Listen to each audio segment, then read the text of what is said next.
Epupa and NamPost, and the governance Crossroads unpacking the policy vs legislation puzzle in Namibia's procurement arena, written by Dr. Rauna Shipena, Doctor of Management. When the Epupa Investment Technology vs Ministry of Finance case emerged, it appeared at first like a simple procurement dispute. But as the facts unfold, it is clear that this case is far more significant. It touches on governance, leadership accountability, and the rule of law in Namibia's evolving procurement landscape.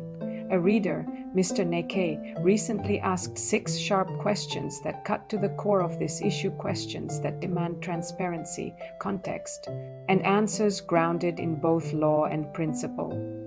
Below is a synthesis of what has been gathered so far. 1. The contract period. The 5-year rule. Epupa's contract, like most government service contracts, was for 5 years. It reportedly lapsed in 2023. However, extensions were made by the government to ensure continuity in social grant payments.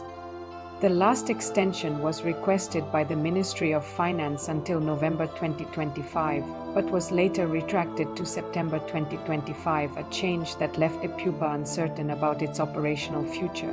This pattern of extensions raises a governance question. Were these renewals done within the framework of the Public Procurement Act or as administrative conveniences outside it? Ardausan. Transitioning after the Public Procurement Act and grounds for extension. After the Public Procurement Act 2015 came into force, all legacy contracts, including Epupa's, were expected to align with the new legal requirements. A new public procurement process was indeed initiated. However, all bidders, including Epupa and NamPost, were declared non-responsive. The SPBN then communicated that a new competitive process would be launched. That new process never materialized. Instead, the Ministry of Finance later appointed NamPost directly, citing policy reforms and cost savings, effectively bypassing the open tender route. This transition gap created both a legal and ethical dilemma, raising doubts about whether due process was followed or whether policy directives overtook legislative obligations.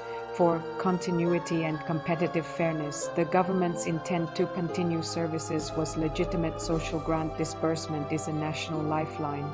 However, the Procurement Act requires competition, not convenience.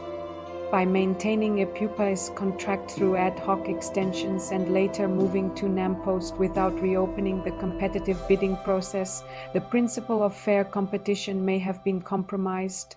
This is not just a procedural issue, it is a governance signal that legality cannot be substituted by policy intent, no matter how noble the reform goal. 5. Contract termination.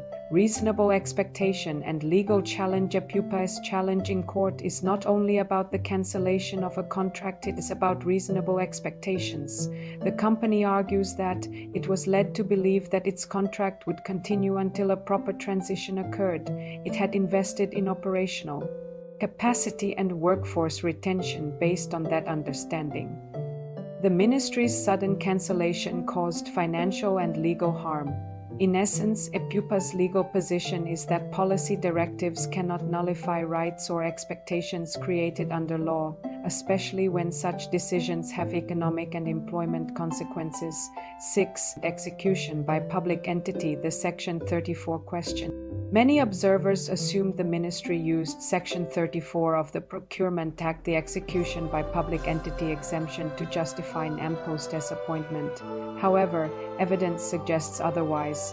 The ministry initially sought this exemption but exceeded its financial limit, 10,120 million, later awarding NamPost a 5-year contract worth N273 million.